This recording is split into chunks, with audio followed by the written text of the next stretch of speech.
नमस्कार विद्यार्थियों, वेदांत क्लासेज में आप सभी का हार्दिक स्वागत व अभिनंदन।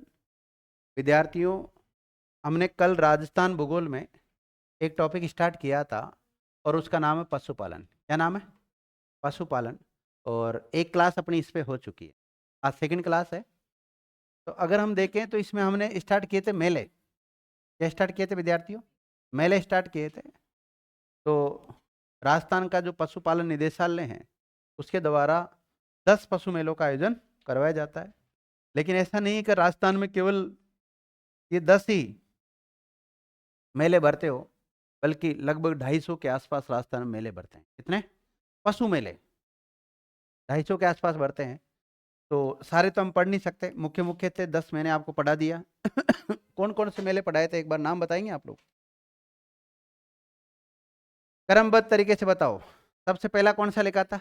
मल्लीनाथ पशु मेला। अब मल्लीनाथ पशु मेला कहाँ बढ़ता है? बालोतरा। बालोतरा बाड़मेर नहीं है, अब बालोतरा ही है वो। तिलवाड़ा बालोतरा में बढ़ता है। कब बढ़ता है? दूसरा कौन सा लेकर आया था? बलदेव पशु मेला, ये कहाँ बढ़ता है? मेड़ता नागौर में बढ़ता है। तीसरा गोमती सागर पशु मेला, ये कहाँ बढ़ता है? झालरापाटन झालावाड़ में बढ़ता है। फिर उसके बाद में गोगा मेडी पशु मेला, जो कि सबसे लंबी अवधि तक भरने वाला मेला है, और ये कहाँ पर बढ़ता है? नौहर में बढ़ता है। नौहर कहाँ पड़ता है? हनुमानगढ़ में बढ़ता है। और वीर तेजाजी पशु मेला, ये बढ़ता है पर्वतसर में। कहाँ बढ़ता है? पर्वतसर में। पर्वतसर वर्तमान में कहाँ है? डिडवाना कुचामन जिले में। पहले कौन से जिले में आता था? ओके। अगला जसवंत पशु मेला कहाँ बढ़ता है? भरतपुर में। उसके बाद पुष्कर पशु मेला, आपको पता है पुष्कर अजमेर में बढ़ता है। उसके बाद चंद्रभागा पशु मेला, ये कहाँ बढ़ता है? इसके बाद बाबा रामदेव पशु मेला जैसलमेर का नहीं है, नागौर का है। नागौर में कहाँ पर? मानासर। और महाशिवरात्रि पशु मेला कहाँ बढ़ता है? करौली में बढ़ता है, ध्यान रखना। अब लिखो अगला, राजस्थान के अन्य पशु मेले। हेडिंग डालो, राजस्थान के अन्य पशु मेले।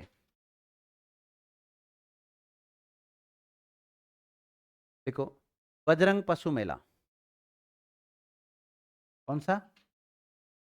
बजरंग पशु मेला।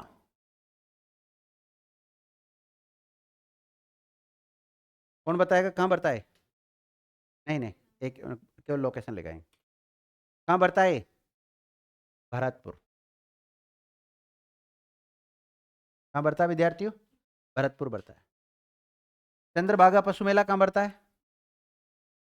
और चंद्रसेन पशु मेला, चंद्रसेन पशु मेला, ये बढ़ता है विद्यार्थियों मालपुरा में। कहाँ बढ़ता है? मालपुरा। और मालपुरा कहाँ है? टोंक में।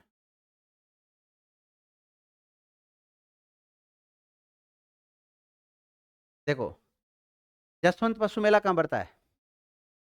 भरतपुर में। लेकिन पूछा जाए वसंत पशु मेला, बसंत पशु मेला, ये बढ़ता है विद्यार्थी रूपवास। कहाँ पर? रूपवास। और रूपवास भी कहाँ स्थित है? भरतपुर में।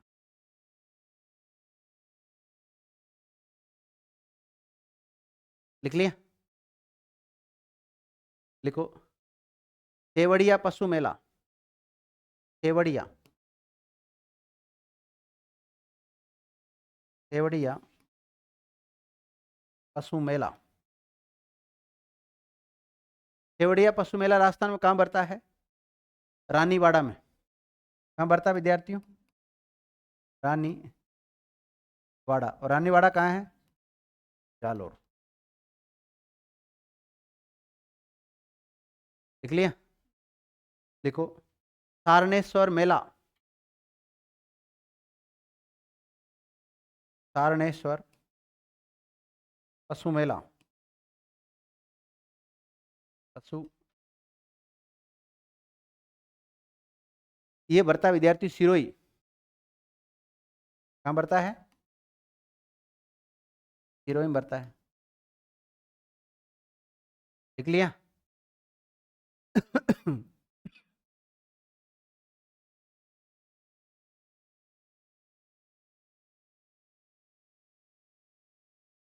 देखो, आमेट पशु मेला, आमेट पशु मेला,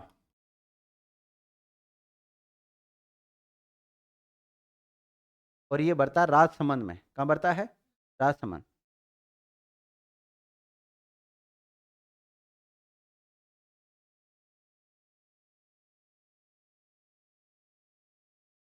निम्बोनाथ पशु मेला, निम्बोनाथ पशु मेला, ये बढ़ता है विद्यार्थियों पाली में। कहाँ बढ़ता है? पाली, पाली में स्थित है। लिखो, हनुमान पशु मेला,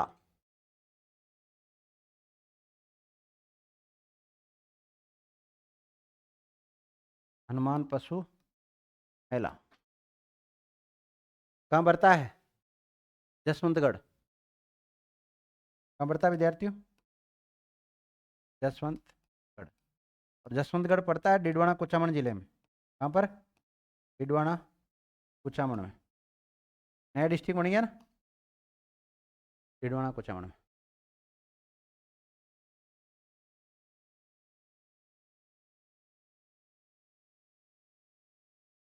लिखो, बहरोड पशु मेला। कौन सा? बहरोड पशु मेला। अब बहरोड पशु मेला पहले कहाँ लगता होगा? अलवर में। लेकिन वर्तमान में क्या हो गया? कोटपुतली बहरोड जिला बन गया। तो कोटपुतली बहरोड, पहले बहरोड था अलवर में, और अब कहाँ पर है? कोटपुतली बहरोड डिस्ट्रिक्ट के अंतर्गत आता है। लिख लिया? अगला पशु मेला लिखो विद्यार्थियों, हलकनी पशु मेला। एक मिनट। यह मुर्रा नस्ल के लिए प्रसिद्ध है। ये कौन सी नस्ल के लिए प्रसिद्ध है? हरियाणा टच में रहेगा ना? मुर्रा नस्ल के लिए प्रसिद्ध है ये। लिख लिया? एक लिखो, हलकनी या खलकानी पशु मेला, खलकानी या खलकनी पशु मेला। कौन सा? खलकनी या खलकानी पशु मेला। लिख लिया? देखो, ये लगता है विद्यार्थियों लूणियावास, जयपुर। कहाँ पर? लूणियावास, जयपुर में लगता है। इसे विद्यार्थियों गधों का मेला भी कहते हैं।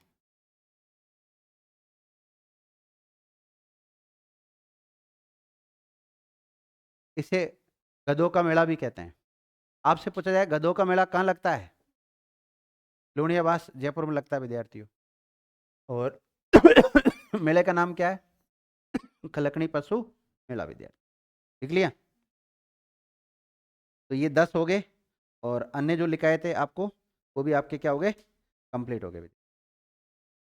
हो गया ना? तो ये थी मेलों से रिलेटेड सामान्य जानकारी। अब हम पढ़ेंगे जितने भी राजस्थान में पशु पाए जाते हैं, मुख्य मुख्य पशु, ऐसे तो बहुत कई टाइप के पशु पाए जाते हैं। तो इनकी कुछ ब्रीड्स है, इनकी कुछ नस्ल है, उसके बारे में पढ़ेंगे। नस्ल दो टाइप की होती है, देसी और विदेशी, और एक कुछ संकरण करा के भी नस्ल तैयार कर ली जाती है। तो आप लोग हेडिंग डाल सकते हैं चाहे तो। क्या डालोगे? विभिन्न पशुओं की नस्ल, विभिन्न पशुओं की नस्लें।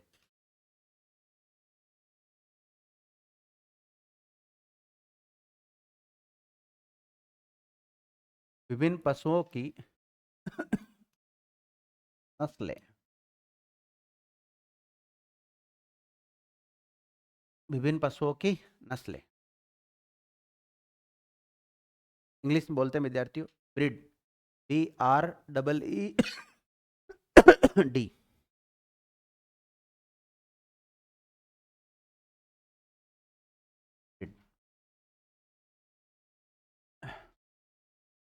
लिख लिया?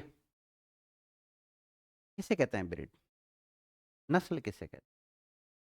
हर्ष, पता है ना, ये मुर्रा नस्ल है, ये चोकला नस्ल है। भेड़ की नस्ल होती है ना अलग अलग टाइप की, कोई गाय की, राठी है, गीर है।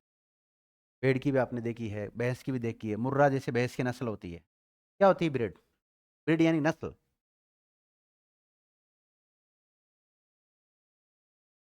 क्या होती है, किसे कहते हैं नस्ल?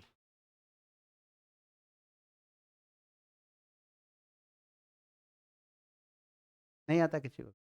नस्ल का नाम तो सुना ना, लेकिन परिभाषा नहीं आती। नाम सुना है, नाम बता भी सकते हो, लेकिन परिभाषा नहीं बता सकते। ये तो वही वाली बात होगी। स्वर सुने अ आ ई, व्यंजन सुने क ख ग, लेकिन स्वर किसे कहते हैं, व्यंजन किसे कहते हैं, परिभाषा नहीं आती। वही यहाँ नस्ल सुनी है, जानते हैं, पहचान भी सकते हैं कि ये उस नस्ल का पशु है, लेकिन बता नहीं सकते नस्ल की परिभाषा क्या है। नहीं बता पा रहे हो ना? तो लिखो। जैसे मेंस में हम लिखते हैं ना, मेंस में जैसे आपसे बोला जाए कि 1857 क्रांति के बारे में 20 शब्दों में लिखो। कितने शब्दों में? अब क्या लिखे? और आपके पास समय रहता है 20 शब्दों के लिए 2 मिनट खींच के। अगर समय अगर उसमें विभाजित कर रखा है तो उसके लिए अगर हम समय 2 मिनट निकालेंगे, 2 से ज़्यादा अगर उसमें लगाएंगे फिर दूसरा क्वेश्चन छूटेगा अपना, जाहिर सी बात है।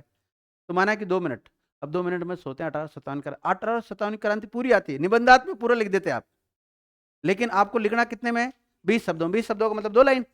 2 लाइन में लिखना है। 2 लाइन में क्या लिखोगे, बोलो ना बहन जी, क्या लिखोगे बताओ? अब 2 मिनट तो आप सोचने में लगा दोगे, और फिर लिखोगे अटक अटक के, और फिर काटा पीछी और करोगे उसमें, तो फिर गड़बड़ हो जाता है। चलो अभी तो इसमें देखते हैं नस्ल किसे कहते हैं। नस्ल के बारे में लिखो। जानवरों का वह समूह,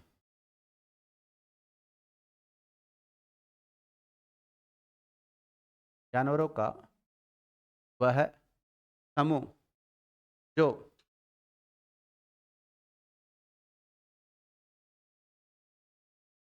सामान्य दिखावट, कौमा लक्षणों, कौमा आकार, कौमा रंग इत्यादि में समानता रखते हो, उसे नस्ल, ब्रैकेट में ब्रीड, कहते हैं।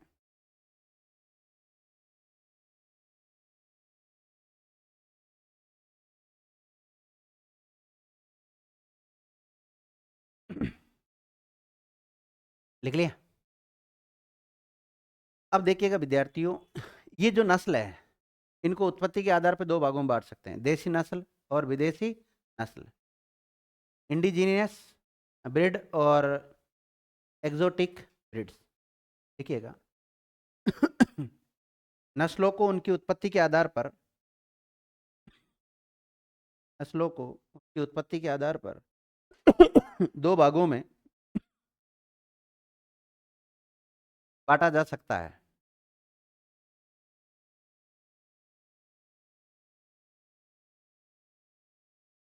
देसी नस्ल और विदेशी नस्ल। देसी नस्ल क्या होता है ना, अब जैसे भैंस है तो भैंस की देसी नस्ल भी होगी और विदेशी भी होगी। मुर्गी है तो मुर्गी की देसी नस्ल भी होती है और विदेशी भी होती है। मछली है तो मछली की देसी भी है, विदेशी भी है। गाय की देसी, जैसे जर्सी गाय कौन सी है, विदेशी है। लेकिन अगर वही दूसरी गाय देखें हम, तो वो कौन सी होती है, देसी होती है। तो देसी और विदेशी दोनों टाइप की नस्ल पढ़ेंगे हम। 2 भागों में बांटा जा सकता है, लिख लिया? एक लिखो देसी नस्ल, दूसरा विदेशी नस्ल।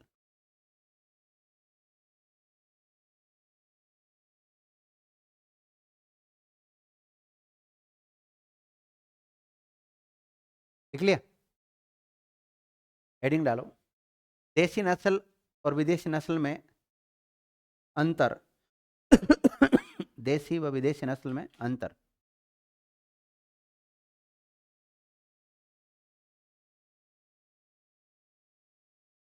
देसी व विदेशी नस्ल में अंतर। तो एक तरफ तो लिखना आप देसी नस्ल, और एक तरफ लिखना विदेशी नस्ल, और एक तरफ लिख लेना इनके गुण। अलग अलग गुण के आधार पर इनमें अलग अलग अंतर किया जा सकता है। जैसे विद्यार्थियों अगर हम देखें उद्भव के आधार पर, देशी नस्लों का उद्भव ये उत्पन्न कहाँ पे पैदा हुई है? भारत में। ऐसी नस्ल जिनकी उत्पत्ति भारत में हुई है उनको क्या कहते हैं? देशी नस्ल। और ऐसी नस्लें जो भारत में उत्पन्न नहीं होकर किसी दूसरे देशों में उत्पन्न हुई हो और उनको हम बोलते हैं विदेशी नस्लें। उत्पादन क्षमता भी इनकी अलग अलग पाई जाती है। देशी नस्लों की उत्पादन क्षमता अपेक्षाकृत क्या होती है? कम होती है। और विदेशी जो नस्लें होती है उनकी उत्पादक क्षमता क्या होती है? ज़्यादा।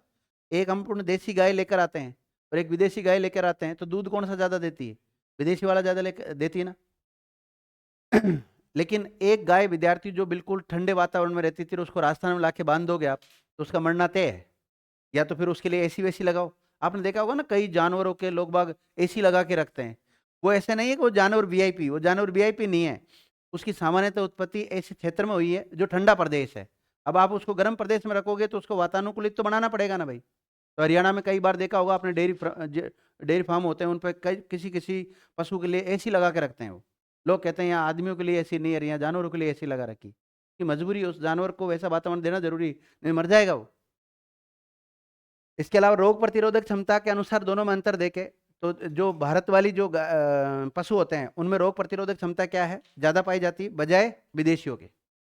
इसके अलावा प्रबंधन की बात करें तो इनका प्रबंधन आसानी से किया जाता है और इनका प्रबंधन आसानी से नहीं होता है। इसमें पता नहीं क्या लिख रहा है, आप ऐसे लिखना, आसानी से नहीं किया जा सकता। शारीरिक बनावट देखे तो जो देशी नस्ल होते हैं उनके कुबड़ होते हैं, जैसे ऊँट के कुबड़ होती है वैसे इनके भी क्या पाई जाती है?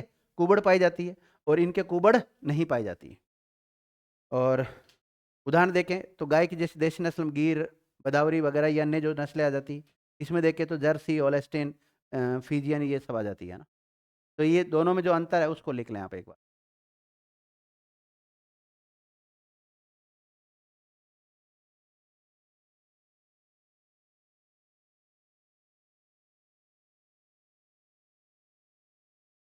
पहला पॉइंट लिखो सबसे पहले तो उद्भव। उद्भव लिख लिया। ये नस्लें भारत में उत्पन्न हुई है और वो विदेशों में उत्पन्न हुई है। ठीक है। उत्पादन क्षमता में क्या लिखोगे? इनकी अधिक होती है, उनकी कम होती है। और रोग प्रतिरोधक क्षमता में क्या लिखोगे? इनकी ज़्यादा होती है, उनकी कम होती है। प्रबंधन, इनका प्रबंधन आसानी से किया जा सकता है, उनका प्रबंधन आसानी से करना संभव नहीं होता है। और शारीरिक बनावट, इनमें कुबड़ पाई जाती है, उनमें कुबड़ नहीं पाई जाती है। और इसके कुछ उदाहरण लिख लो, जैसे गिर है, मुर्रा है, बदावरी है, और यहाँ लिख लो जर्सी है, होल्स्टीन फीजियन है, ऐसे दो चार उदाहरण लिख लो।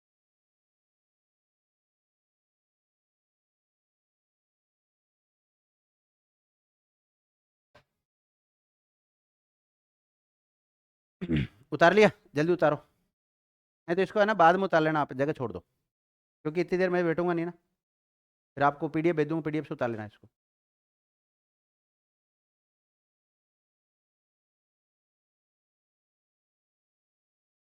उतार लोगे ना बाद में? जगह छोड़ दो, देख लो तुम्हें कितनी जगह छोड़नी है ये।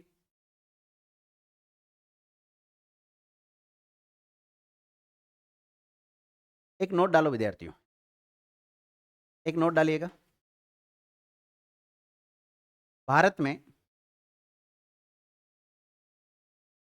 इन जानवरों की नस्लों का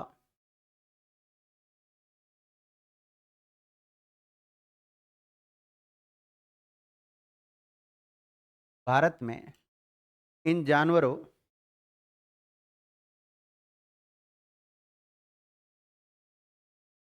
भारत में इन जानवरों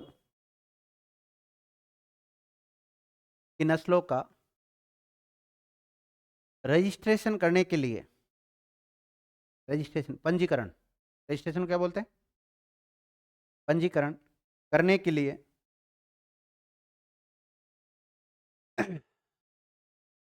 NBAGR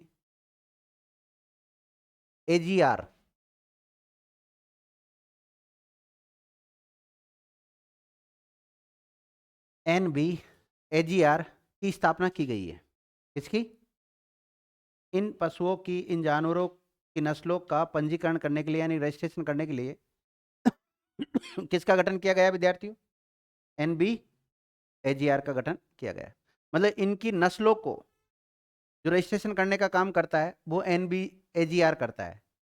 अब NBAJR के अनुसार गोवंश कितने प्रकार की नस्लें पाई जाती है गोवंश की? 53, भैंस की 20, बकरी की 37, भेड़ की 44, घोड़े 7, ऊंट। हालांकि इनके अलावा भी ब्रीड होती है, लेकिन इसने जो रजिस्ट्रेशन करा रखा है यहाँ पर वो कितनी का हो रखा है? 9 का ही हो रखा है ऊंट की का। और सुअर 13, गधे 3, कुत्ते 3, याक 1, बतख 3, और गिद्ध है ये गिद्ध 1, और मुर्गी 19।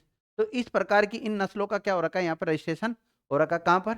NBGR। और इसका हेडक्वार्टर करनाल में। कहाँ पर है? करनाल में। और करनाल कहाँ पड़ता है? तो आपके माइंड में 2-3 चीज आ रही होगी। एक तो हेडक्वार्टर का कंसेप्ट तो मैंने क्लियर ही कर दिया। एक आ रहा होगा सर इसका पूरा नाम बता दो। तो NBAGR का फुल फॉर्म लिखो सबसे पहले आप। National bureau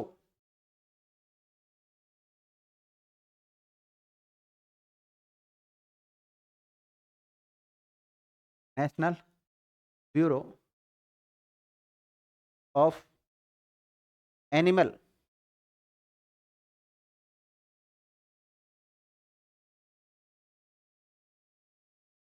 animal genetic resources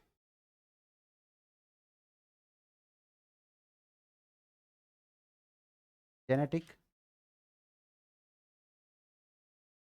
resources. लिख लिया? ये तो हो गया इंग्लिश में इसका पूरा नाम। हिंदी में लिखो। राष्ट्रीय पशु राष्ट्रीय पशु आनुवंशिक संस्थान, या फिर ऐसे भी लिख सकते हैं आप, राष्ट्रीय ब्यूरो एवं आनुवंशिक संस्थान, ऐसे भी लिख सकते हो, कोई दिक्कत नहीं, आगे पीछे हो।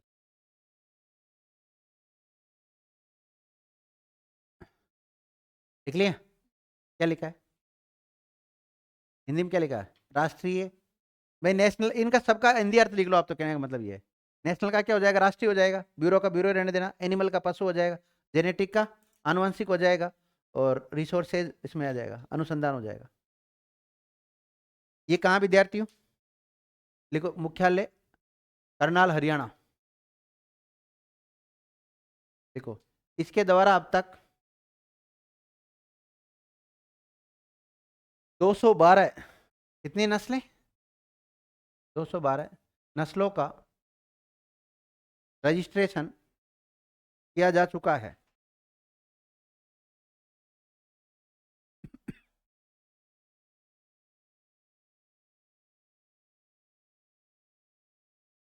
जिनमें से प्रमुख निम्नलिखित है।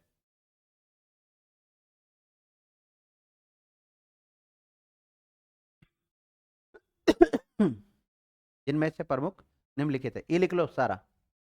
गोवंश, भैंस, बकरी, भेड़, घोड़े, ऊंट, सुअर, गधे, कुत्ते, याक, बतख, गिद्ध, मुर्गी, ये लिख लो। और ये जगह छोड़ दो इतनी आप। मैं कंटिन्यू पढ़ाऊंगा, इतने का समय छोड़ दूंगा, ठीक है ना? जो भी है 4-5 लाइन छोड़ देना, 10-15 जो भी है, ठीक है? अब देखो, भारत में कई टाइप के मतलब जानवर पाए जाते हैं, पशु पाए जाते हैं। जैसे गाय भी, गाय गोवंश में गाय और बैल और उनके बछड़े सब के बारे में पढ़ेंगे ना। इसके अलावा भैंस के बारे में पढ़ेंगे, बकरी के, भेड़ के, घोड़ों के, ऊंट, सुअर, गधे, इन सब के बारे में अलग अलग पढ़ते हैं। और इन सब की अलग अलग, आपको पता है, नस्लें होती है। होती कि नहीं होती? जैसे आप देखेंगे गोवंश तो कितनी नस्लें हैं? 53 नस्लें। तो 53 नस्ल थोड़ी पढ़ पाएंगे हम यहाँ पर। जो मुख्य मुख्य है, जो एग्जाम में आने की दृष्टि से इंपॉर्टेंट होती है, उनको पढ़ेंगे हम। तो सबसे पहले हेडिंग डालो आप, गोवंश। कौन सा वंश? गोवंश। देखो, गोवंश पढ़ेंगे, भैंस वंश पढ़ेंगे, भेड़ वंश पढ़ेंगे, बकरी वंश पढ़ेंगे, घोड़े पढ़ेंगे, गधे पढ़ेंगे, और कुक्कुट यानी कि मुर्गी पढ़ेंगे हम। इनके मत्स्य मछली पालन के बारे में पढ़ेंगे, मुख्य रूप से इनके बारे में पढ़ने वाले।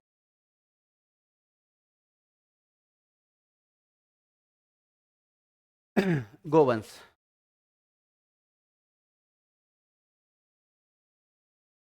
लिखो। भारत में 20वीं पशुगणना के अनुसार, हाँ 20वीं पशुगणना के अनुसार 2019 में हुई थी ये। 20वीं पशुगणना के अनुसार कुल गोवंश की संख्या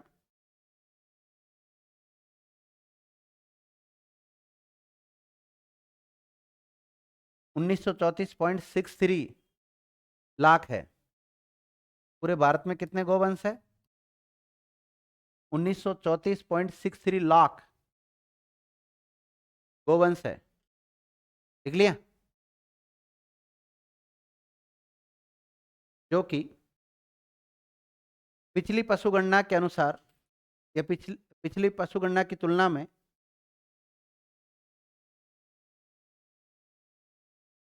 1.34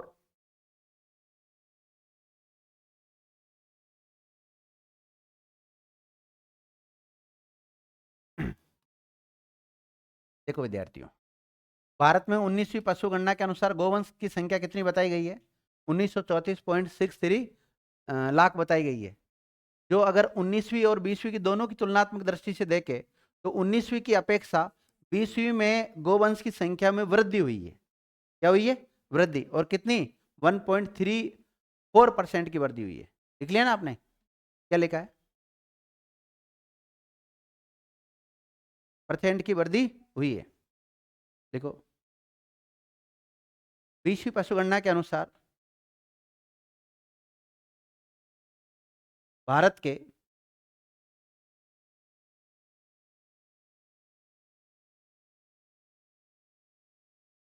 शीर्ष गोवंश वाले राज्य, मतलब भारत में सबसे ज्यादा गाय कहाँ पाई जाती है, कहने का मतलब ये है ना।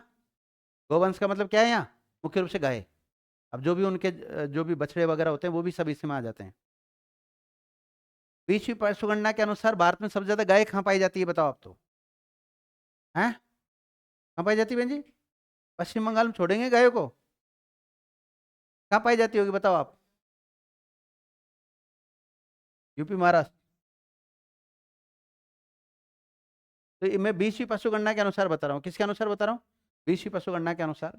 पहला नंबर है विद्यार्थियों पश्चिम बंगाल का। पहला लिखो पश्चिमी बंगाल।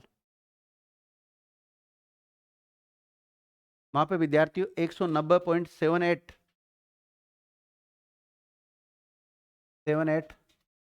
लाख गाय पाई जाती है। मतलब पूरा गोवंश है ना, गाय से मतलब पूरा गोवंश से लिया गया है। तो पहला स्थान किसका है? पश्चिम बंगाल का है। और ऑल इंडिया में जितना भी गोवंश पाया जाता है उसका 9.86%। कितना? 9.86%।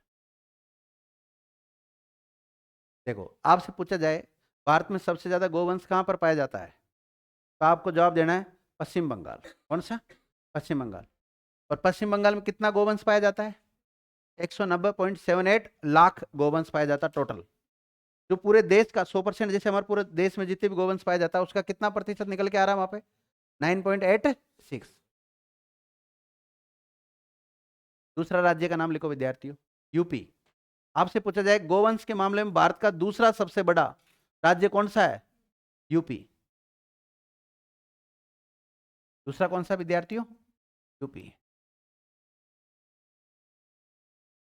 और यहाँ पे अगर ये जो हमने आंकड़ा लिखा था इससे जस्ट पहले आ गया 1934, कौन सा लिखा था? 1934 लिखा ना पूरे भारत का। तो इसमें से अगर यहाँ पे देखे यूपी में तो 190.20 लाख।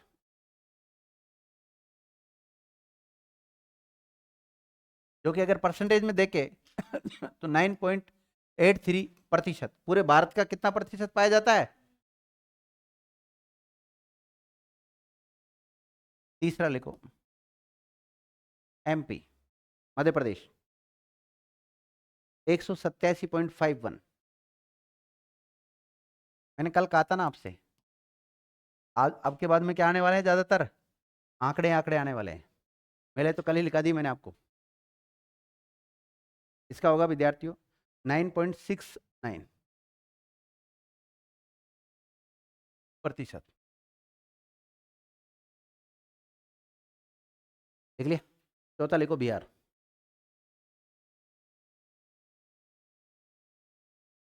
तो चौथा सबसे बड़ा राज्य कौन सा है? बिहार।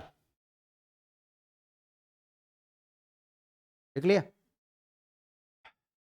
और बिहार में लिखो 153.98, ये गोवंश पाया जाता है विद्या। कितना? 153.98। परसेंटेज में कितना आएगा? 7.96, 7.96%। लिख लिया? पांचवा लिखो महाराष्ट्र।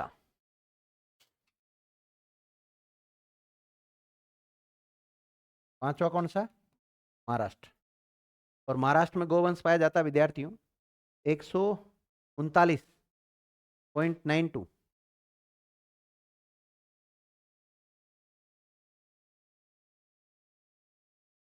139.92। और परसेंटेज कितना निकलेगा इसका?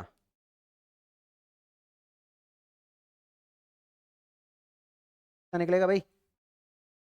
हैं? परसेंटेज देख लेना आप। और छठा नंबर लिख लो राजस्थान का। राजस्थान का। और यहाँ पे पाया जाता है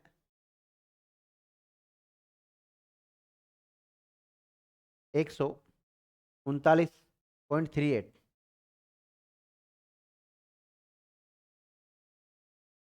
लाख। नोट डालो। गोवंश के मामले में राजस्थान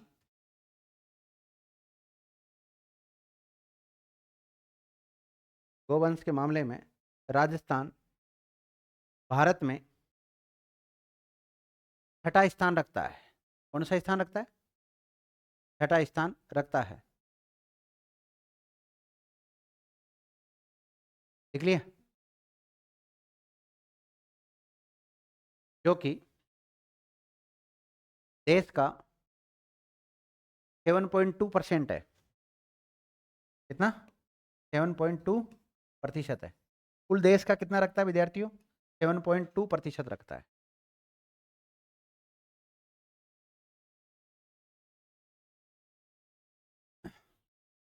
लिख लिया? 7.2% रखता है। देखो हमारे पूरे देश की बात करें तो पिछली पशुगणना 19वीं और 20वीं की तुलना करके देखें तो गोवंश में वृद्धि हुई या कमी हुई है? कितनी?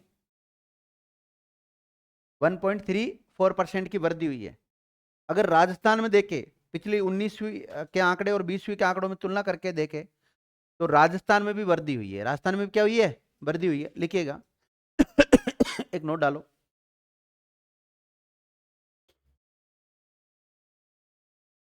राजस्थान में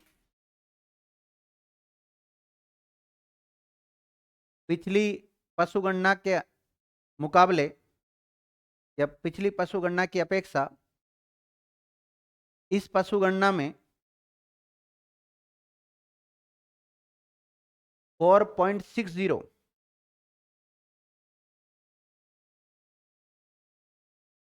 4.60% की वृद्धि हुई है। तो विद्यार्थियों कुल गोवंश के मामले में अगर हम देखते हैं इसमें कुल गोवंश के मामले में देखते हैं तो भारत में कुल गोवंश कितना पाया जाता है 20वीं पशुगणना के अनुसार 1934.63 लाख। और अगर वहीं देखें राजस्थान में कुल गोवंश कितना है 139.38 लाख है। और पूरे भारत का कितना प्रतिशत निकल के आ रहा है सबसे ज्यादा गोवंश कहाँ पाया जाता है? पश्चिम बंगाल में। कितना विद्यार्थियों? भारत का 9.86% पाया जाता है, ध्यान रखना। इसके अलावा अगर बात करें भारत के आंकड़ों की तो भारत के आंकड़ों में अगर देखना चाहिए 19वीं और 20वीं की तुलना करके देखें तो 1.34% कुल गोवंश की वृद्धि हुई पूरे भारत में पिछले आंकड़ों में। अगर 19 के आंकड़े 20 के आंकड़े मिलाते हैं दोनों में तो। लेकिन राजस्थान में कितनी वृद्धि हुई है? 4.60। तो कुल गोवंश के मामले में राजस्थान में ज्यादा वृद्धि हुई है कि भारत में ज्यादा वृद्धि दर हुई है? राजस्थान में ज्यादा वृद्धि हुई, ध्यान रखना। नोट ऐसे पर्सन बनते हैं कई बार फैक्ट में। कुल गोवंश के मामले में कुल गोवंश के मामले में भारत की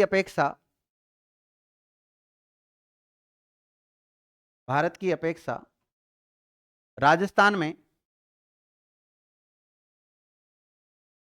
अधिक वृद्धि हुई है। राजस्थान में अधिक वृद्धि हुई है। अब भारत में कितनी हुई विद्यार्थियों? 1.3% लिख सकते हो चाहे दोनों के साथ में। 1.34%। और राजस्थान में कितनी हुई है? 4.60%। अब देखो पूरे भारत में गोवंश के मामले में पहला स्थान कौन सा रखता है? ये जो आंकड़े लिखा रहा हूं ना, यही तो इकोनॉमिक्स है। और कहां से पढ़ोगे आप इकोनॉमिक्स में? यही तो चीजें पढ़ते हो जो आंकड़े, जैसे माना कि पशुपालन के आंकड़े हैं, तो पशुपालन के आंकड़े यही तो लिखने हैं आपको। राजस्थान में लिखोगे तो यही तो लिखोगे। हाँ, आपको तो वो दूसरे दिखते हैं, नेशनल इनकम, जीडीपी ईडीपी, वो अलग मामला है, वो मैं पढ़ाऊंगा उसको। समझ गए आप? तो गोवंश के मामले में पहला स्थान पश्चिम बंगाल, और राजस्थान कौन सा स्थान रखता है? छठा रखता है। लेकिन राजस्थान में पहला जिला कौन सा है जो गोवंश के मामले में सर्वाधिक गोवंश पाए जाते हैं, मतलब उस जिले में? बीकानेर। कौन सा है विद्यार्थियों?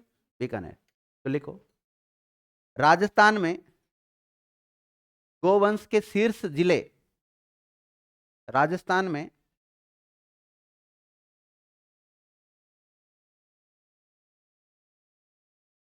गोवंश के शीर्ष जिले, यानी कि ऐसे जिले जिनमें सबसे ज्यादा गोवंश पाया जाता हो, उसमें पहला स्थान लिखो विद्यार्थियों बीकानेर का। पहला स्थान किसका है? बीकानेर का। इसमें राजस्थान में कितनी गोवंश पाया जाता है टोटल? 139.38 लाख। तो उस सर्वाधिक कहां पाई जाती है? बीकानेर में। और वहां पे पाई जाती है 11.95 लाख। कितना? 11.95 लाख। और पूरे भारत का राजस्थान में कितना प्रतिशत गोवंश रहता है? 7.2%, ध्यान रखना। लेकिन अगर यहाँ पे देखें हम कि कुल राजस्थान का बीकानेर में कितना प्रतिशत पाया जाता है, तो 8.57%। आंकड़ा लिख लो। दूसरा शीर्ष राज्य जिला पूछ ले तो दूसरा सबसे ज्यादा गोवंश कहां पाया जाता है? जोधपुर में। कहां पाया जाता है विद्यार्थियों? जोधपुर। और जोधपुर का आंकड़ा लिख लो आप, 10.69 लाख ना विद्यार्थियों, 10.69 लाख। और परसेंटेज देख लो इसका, 7.67%। लिख लिया?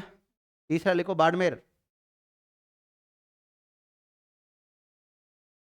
बाड़मेर। देखो विद्यार्थियों, पूर्वी राजस्थान की अपेक्षा पश्चिमी राजस्थान में पशु ज्यादा मिलेंगे, क्योंकि पशुपालन कृषि का ही एक सहायक रूप है। तो अगर हम पश्चिमी राजस्थान वाले केवल कृषि के ऊपर डिपेंड रहेंगे तो गड़बड़ हो जाएगा। उधर तो बारिश की अनियमितता पाई जाती है, अकाल जैसी समस्या ज्यादा मिलती है। लेकिन पशु रहेंगे तो उनकी ऊन बेचकर, उनका मांस बेचकर, उनका दूध बेचकर वो अपना मतलब जो इकोनॉमी है उनकी, उसको संतुलन में रखते हैं वो। तो तीसरा लिखे आप बाड़मेर। बाड़मेर का लिखो 9.05 लाख। 6.49%। तो आपसे पूछ लिया जाए राजस्थान में सबसे ज्यादा गोवंश के मामले में पहला स्थान कौन सा जिला रखता है? आपको तीनों याद करने की आवश्यकता नहीं है। जो सामान्य एग्जाम की तैयारी कर रहे हैं उनको केवल ये याद करना है। लेकिन फोर्थ ग्रेड जैसे एग्जाम में दूसरा पूछा जा सकता है, तो आप तो जिसकी तैयारी कर रहे हो उसमें तीनों भी पूछे जा सकते हैं। पूछा जा सकता है ना? इसलिए थोड़ा लिख आते हैं हम, तो उसको लिख लिया करो, नोट कर लिया करो, 2-4 बार पढ़ा करो, आराम से याद हो जाएगा। आप क्या करते हो, इनके आंकड़े याद करने की सोचते हो। आंकड़े याद करने की कहाँ जरूरत है? आपको 3 जिलों के नाम याद करने के शीर्ष जो 3 राज्य है, 3 जिले हैं, वो कौन सा है? बीकानेर, जोधपुर, बाड़मेर, ऐसे याद कर लो। नहीं तो ऐसे ट्रिक बना लो इनकी। विजोबा, क्या ट्रिक बना लो? बीजो बी से बीकानेर, जो से जोधपुर और बा से बालोतर मत करना। वो तो आपको थोड़ा पढ़ोगे, 2-4 बार खुद ट्रिक बनाओगे तो आराम से याद हो जाएगा। खुद को बनानी होती है ट्रिक। हाँ अब विजय भी कर दो, जैसा आप कर सकते हो खुद के अनुसार बना सकते हो।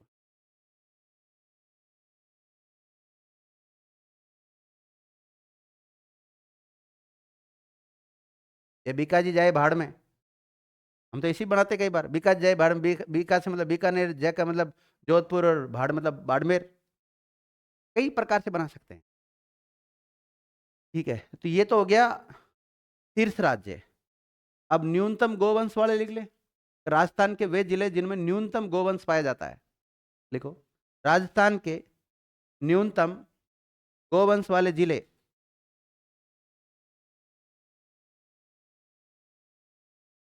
राजस्थान के न्यूनतम गोवंश वाले जिले।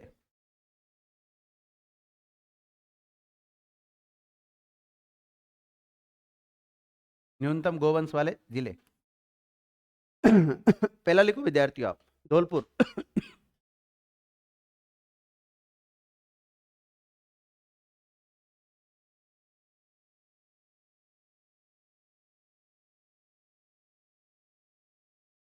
धौलपुर में पशु लिख लो 0.69 लाख।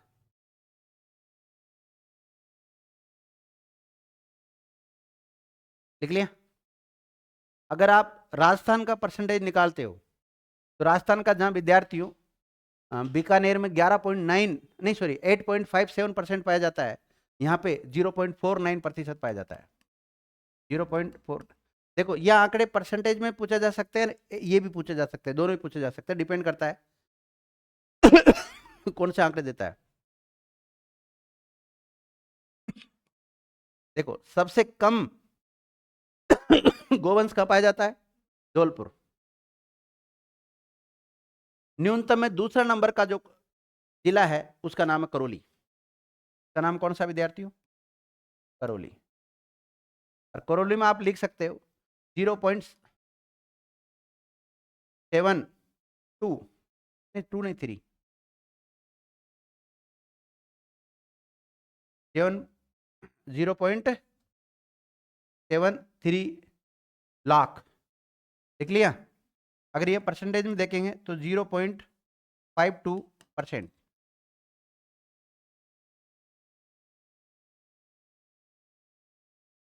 और तीसरा लिख लो विद्यार्थियों, कौन सा होगा बताओ? सवाई माधोपुर 0.78 लाख।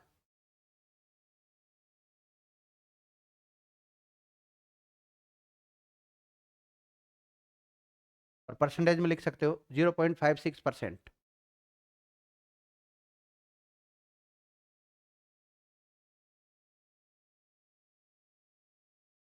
तो मेरे जैसे विद्यार्थी जिनको ज़्यादा जोर आता है वो केवल 2 जिलों का नाम याद रखना। सबसे ज़्यादा बीकानेर और सबसे कम, बस इतना तो मेहरबानी कर देना प्लीज़, ज़्यादा नहीं करो ना, इतनी कर देना। और जिनको संपूर्ण ज्ञान अर्जन करना है वो इस पूरे आंकड़े को पढ़ लें। मेरी कोशिश रहेगी कि पशुपालन से अगर कोई क्वेश्चन आता है तो आपका गलत नहीं होना चाहिए। और बाकी देखो फिर किस्मत होती है आपकी हमारी, इतना पढ़ाने के बाद में कई बार नहीं मिलता तो नहीं मिलता है। मैं कोशिश करता हूँ जो एग्जाम की दृष्टि से जितना इंपॉर्टेंट हो सकता है, एक कदम आगे जो एक एग्जामिनर सोचता है उससे भी एक कदम आगे सोचने की कोशिश करता हूँ और वो कंटेंट आपको लिखाता हूँ।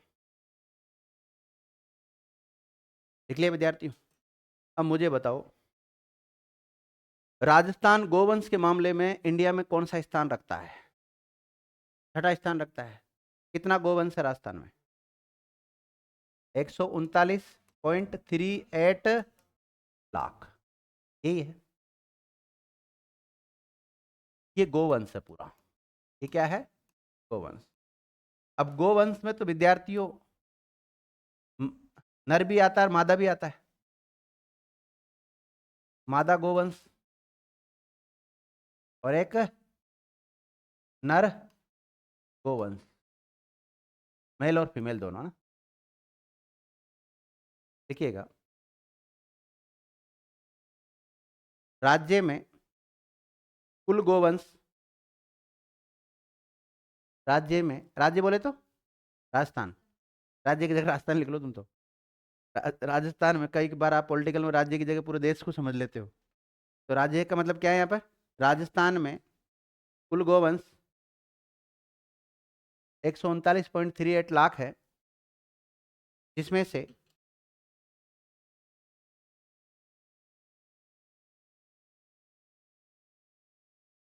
मादा गोवंश 117.75 लाख है,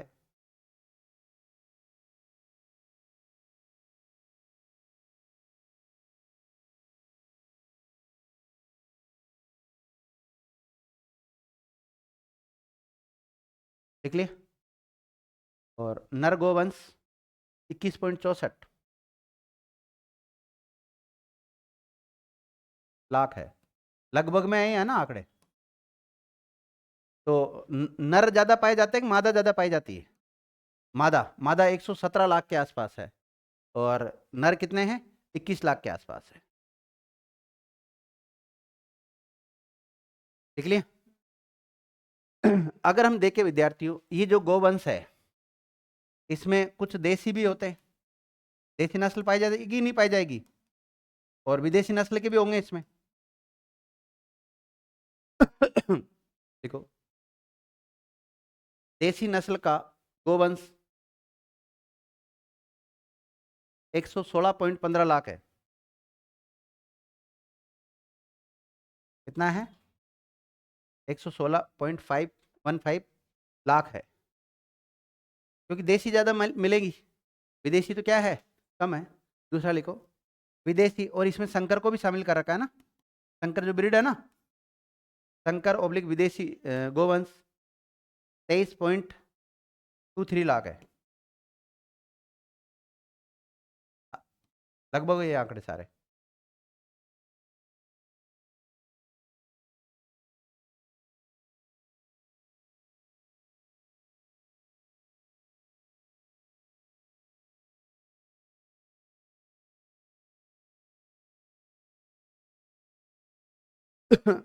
जैसे विद्यार्थियों,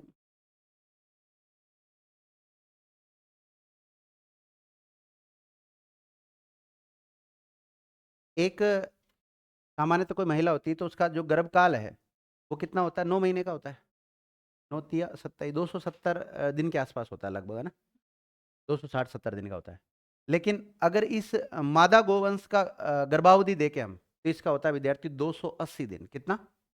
अब फिर 10-5 दिन आगे पीछे हो जाए वो बात एक अलग है, बाकी 280 दिन होता है। देखिएगा, नोट, मादा गोवंश का, मादा गोवंश की गर्भावधि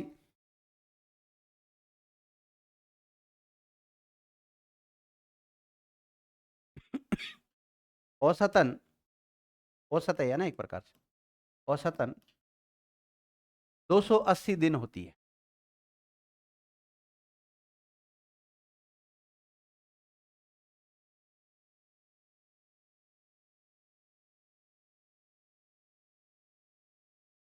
देख लिया विद्यार्थियों, हम गोवंश पढ़ रहे हैं, क्या पढ़ रहे हैं? और गोवंश की नस्लें पढ़ेंगे, अभी तक नस्लों तक नहीं पहुंचे हम, कुछ आंकड़े हैं वो ही लिख रहे हैं। तो गोवंश का अगर आपसे पूछा जाए वैज्ञानिक नाम, साइंटिफिक नेम क्या होता है? Bos indicus. क्या होता है? Bos indicus.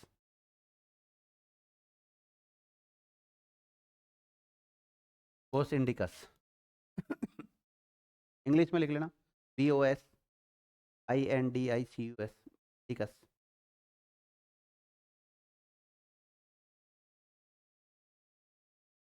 देखो, इस गोवंश का जो नर गोवंश है या जो नर प्राणी होता है तो हम बेल कहते हैं। क्या कहते हैं? बेल। और मादा गोवंश को क्या बोलते हैं? गाय। अभी तो बहुत ही बेसिक चीजें हो गई है ना, लिख लो। कुछ को नहीं आते, जो सीटी के बच्चे हैं ना उनको पता नहीं रहता।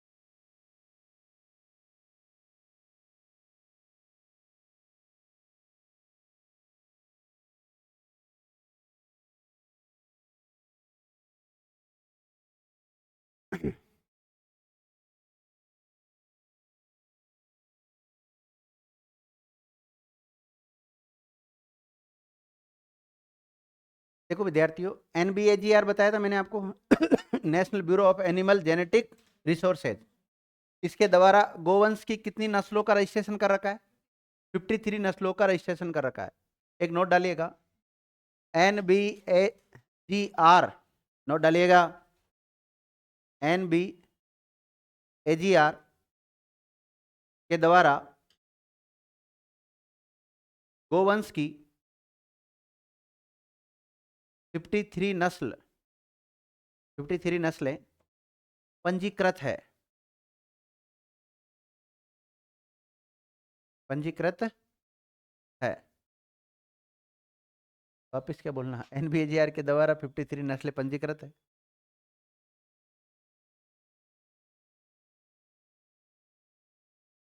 लिख लिया? कितनी नस्लें पंजीकृत है विद्यार्थी इसके द्वारा? इसकी लिखा हुआ पूरे आंकड़े आपके सामने लिखे हुए ना, तो आप कितनी नस्ल पढ़ोगे? लिखो। गोवंश की देसी नस्लों को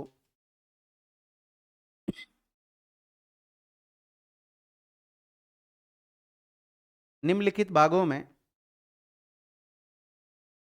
बांटा जा सकता है, निम्नलिखित भागों में बांटा जा सकता है, जैसे दुधारू नस्लें, दूध देने वाली होती है ना, मतलब उन नस्लों को मुख्य रूप से दूध हेतु ही पाला जाता है, दुधारू नस्लें। दूसरा, भार वहन करने वाली नस्लें, भारवाही होती है ना, भारवाही, वजन उठाने वाली, वजन ढोने में जो मजबूत होती है वो भारवाही। कौन सी नस्लें? एक तो लिखी आपने दुधारू नस्ल, कौन सी? दुधारू नस्ल। एक होती है बाहरवाही और एक होती है द्विप परियोजनी। द्विप परियोजनी का मतलब दोनों में काम आ जाए वो, द्विप परियोजनी नस्लें, ड्यूअल पर्पज होता है उनका ना। इसकी एक टेबल है मेरे पास, इस टेबल को आप चाहो तो बना लेना, टेबल है कि नहीं है, तो था।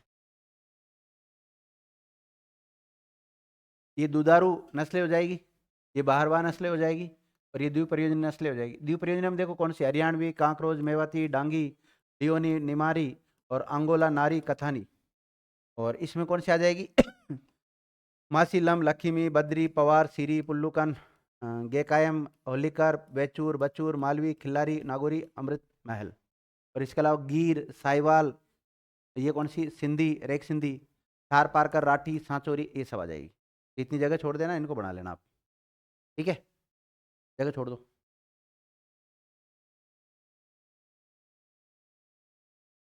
अब लिखो प्रमुख नस्लें, हेडिंग डालो, गोवंश की प्रमुख नस्लें, गोवंश की प्रमुख नस्ल।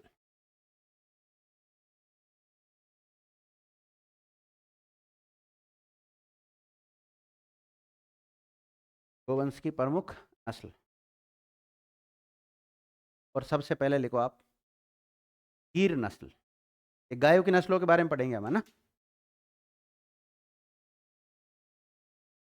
आपको एक गाय दिखाई दे रही विद्यार्थियों? दिखाई दे रही कि नहीं दे रही? मुझे दिखाई दे रही है। कौन सी नस्ल की है गाय? गिर नस्ल की गाय है, ध्यान रखना। ऐसी गाय है किसी के? नहीं है? होगी तो पता नहीं होगा कौन सी नस्ल की है।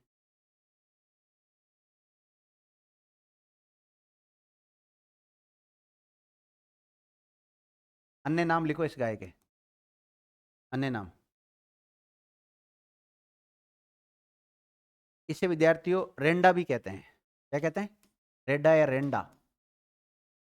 रेडा या रेंडा गिर नस्ल का ही नाम है। इसे अजमेरा भी कहते हैं। क्या कहते हैं इसे? अजमेरा।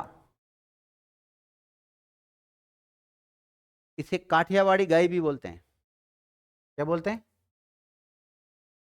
सर? काठियावाड़ी तो घोड़ा का नाम होता है, आप गाय का लिखा रहे हो, लेकिन इसको भी कहते हैं काठियावाड़ी, देख लिया। इसे देसान भी कहते हैं। तो रेंडा या अजमेरा के नाम से कौन सी नस्ल को जाना जाता है? गिर नस्ल को जाना जाता है। मुख्य नाम इसके एक ही है, गिर, लेकिन और दो नाम ज्यादा प्रसिद्ध कौन से हैं? रेंडा और अजमेरा। और अधिक जानकारी के लिए और इसी को किस नाम से जाना जाता है? देसान या काठियावाड़ी के नाम से इसको जाना जाता है। अब देखो, इस गाय की नस्ल का नाम गिर नस्ल क्यों पड़ा होगा? इसके पीछे क्या कारण रहा होगा? क्योंकि अगर इसकी मूल उत्पत्ति देखें हम, इस गाय की जो मूल उत्पत्ति, जो क्षेत्र है, मूल क्षेत्र है इसका, वो विद्यार्थियों गिरिवन क्षेत्र है। कौन सा? गिरिवन, या गिर क्षेत्र है। और गिर क्षेत्र पड़ता है विद्यार्थियों गुजरात में। कहां पर पड़ता है? गुजरात में। तो वहां की होने की वजह से इसका नाम क्या रखा गया? गिर नस्ल रख दिया गया। देखिएगा, इसकी मूल उत्पत्ति, ऐसे पॉइंट बनाओ आप, मूल उत्पत्ति। जैसे उपनाम लिखा था ना, अब क्या लिखोगे आप? मूल उत्पत्ति। गिर प्रदेश, ब्रैकेट में गिरिवन, और गिरिवन कहां पड़ता है? गुजरात में। और थोड़ा डीप जाके देखो तो गिरिवन या गिर क्षेत्र पड़ता है विद्यार्थियों सौराष्ट्र में। कहां पड़ता है? सौराष्ट्र। और सौराष्ट्र वाला हिस्सा कहां पर है? गुजरात। तो गिर क्या लिखा आपने? मूल उत्पत्ति गिर प्रदेश, ब्रैकेट में गिरिवन, सौराष्ट्र गुजरात। कहां पर है? सौराष्ट्र गुजरात। लिखो, यह एक द्वीप परियोजनी नस्ल है। कैसी है? द्वीप परियोजनी नस्ल है। द्वीप परियोजनी नस्ल का मतलब देखो, गाय, गाय का दो जगह हम प्रयोग कहां लेंगे? एक तो इसका जो बछड़ा होगा उसका बेल बनाएंगे। क्या बनाएंगे? बेल, जो खेती में काम आएगा, वजन को ढोने में काम आएगा। आएगा कि नहीं आएगा? और एक इसका दूध अच्छा होना चाहिए, तो द्वीप परियोजनी है। इसका मतलब दूध और बेल दोनों यूज होंगे इसके। लिखिएगा, यह नस्ल दूध उत्पादन के लिए भी उपयुक्त मानी जाती है। उपयुक्त का मतलब ठीक।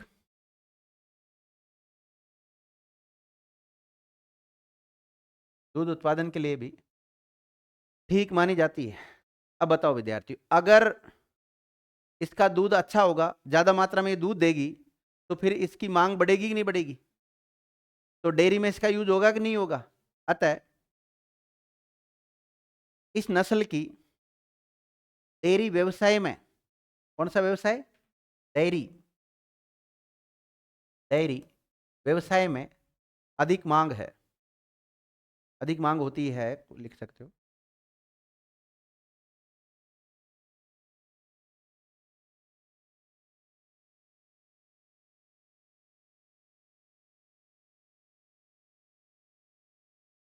लिख लिया विद्यार्थियों? अब देखो, गाय की नस्ल हमें, गिर गाय की नस्ल, गाय की कौन सी नस्ल है ये? गिर है। तो इसको अगर बेचना है तो कहां पर बेचेंगे इसको हम? पुष्कर के मेले में। कौन से मेले में? या तो पुष्कर मेले में बेचेंगे, क्योंकि अजमेर के आसपास पाई जाती है मुख्य रूप से। तो एक तो बेचते हैं इसको पुष्कर मेले में, और एक अजमेर के टच में एक और प्रसिद्ध मेला बताओ कौन सा बढ़ता है? वीर तेजाजी पर्वतसर पशु मेला बढ़ता है, एक वहां लेकर जाएंगे इसको बेचने के लिए या खरीदने के लिए। तो लिख लो, क्रय विक्रय हेतु मेला। तो वो मेला काम आ रहा ना यहाँ पे आपके, क्रय विक्रय हेतु मेला।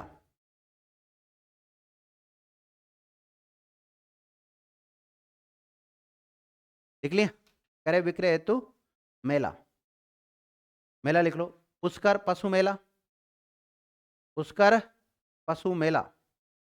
एक तो पुष्कर पशु मेले में बेचेंगे इसको, दूसरा लिख लो वीर तेजाजी पशु मेले में बेचेंगे।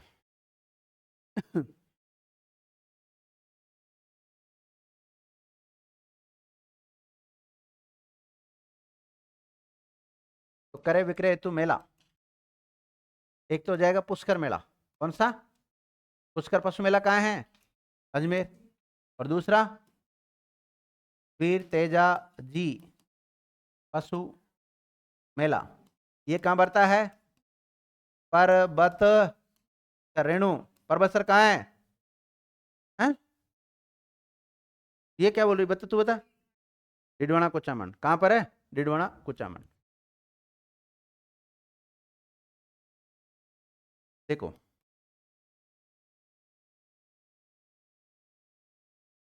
अनुसंधान केंद्र या प्रजनन केंद्र कह सकते हैं आप इसको।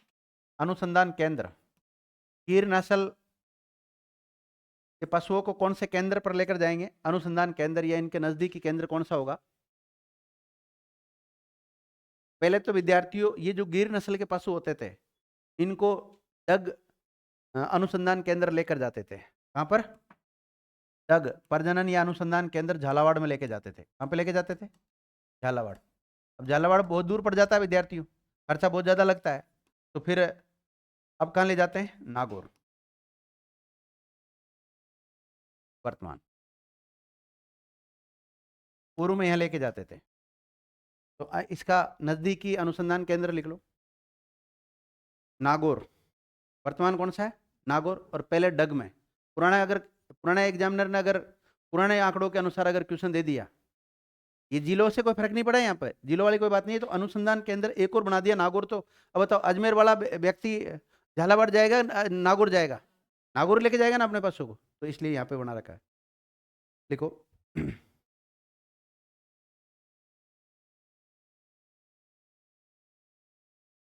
इसके जो बछड़े होते हैं ना, बछड़े, उनसे रिलेटेड एक केंद्र बना रखा रामसर अजमेर में।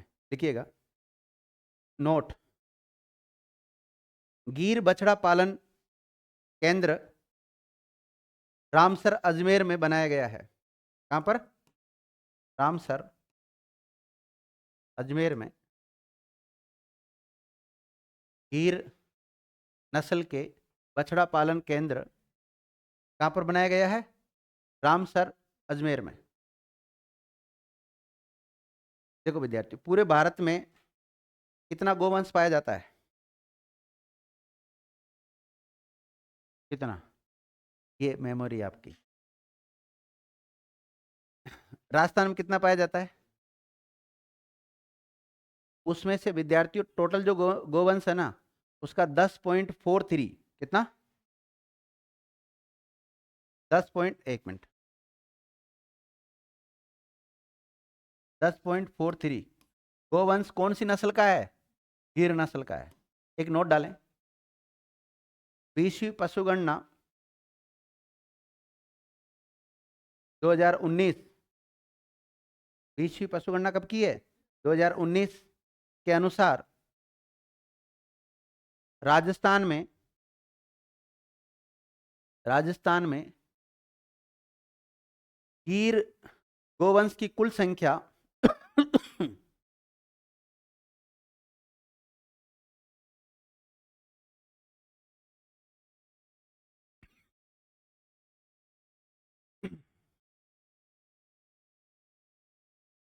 गिर गोवंश की कुल संख्या कितनी है? 10.43 लाख है।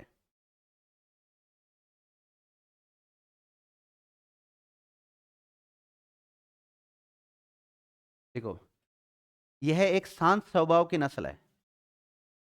कैसी है? कई गाय होती है ना, भयंकर मारती है, ये मारने करने का काम नहीं करती है। गिर कैसी है? एक, देखो, जो दुधारू पशु होते हैं ना, वो शांत स्वभाव के होने चाहिए, तभी तो आसानी से उनका दूध निकाल सकते हैं। और वही अगर मारने वाला हो तो उसका दूध निकालना कितना भारी होता है। और जो जितना क्रूर स्वभाव का होता है पशु, वो उतना ही कम दूध देता है फिर। और जो जितना ज्यादा शांत स्वभाव का होगा, वो उतना ही अधिक दूध देगा। ये भी देखा जाता है। जब हम कभी पशु खरीदने के लिए जाते हैं कहीं पर, तो इन चीज़ों का विशेष ध्यान रखना होता है कि पशु मारता तो नहीं है। मारता है इसका मतलब दूध कम देगा।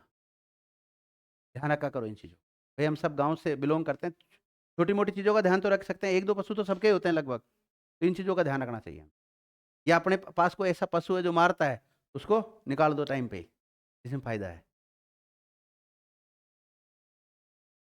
क्या लिखा आपने? शांत स्वभाव की नस्ल है। देखिएगा, इसका शरीर गठीला,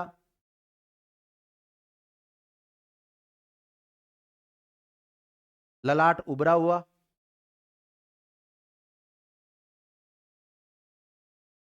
कान लटक रहे नीचे तक, कान नहीं आ रहे नहीं, लंबे कान, लटके हुए, सींग भी है क्या इसके? कैसे है? आधा चांद की तरह है ना? यूं है ना? आधा चांद ऐसे तो होता है, तो कैसे होता है? आधा चांद ऐसा ही तो होता है, तो ये पूरा चांद और इसका आधा यही तो होगा। तो यूं देखो, ये सींग मुड़ रखे हैं यूं, तो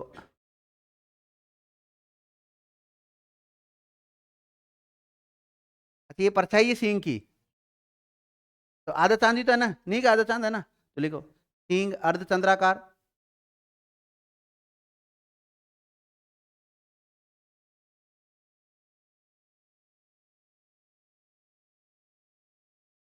और बाकी आपके सामने देख लेना, आपको जो भी गाय के ऊपर निबंध लिख देना पूरी, ठीक है, गिर गाय के ऊपर। तो ये कौन सी होगी विद्यार्थियों? गिर नस्ल मेरी तरफ से क्या हो गई? कंप्लीट होगी। अभी और भी नस्लें बच रही, उनके ऊपर चर्चा करेंगे नेक्स्ट क्लास में। इस क्लास को यहीं विराम देते हैं। धन्यवाद।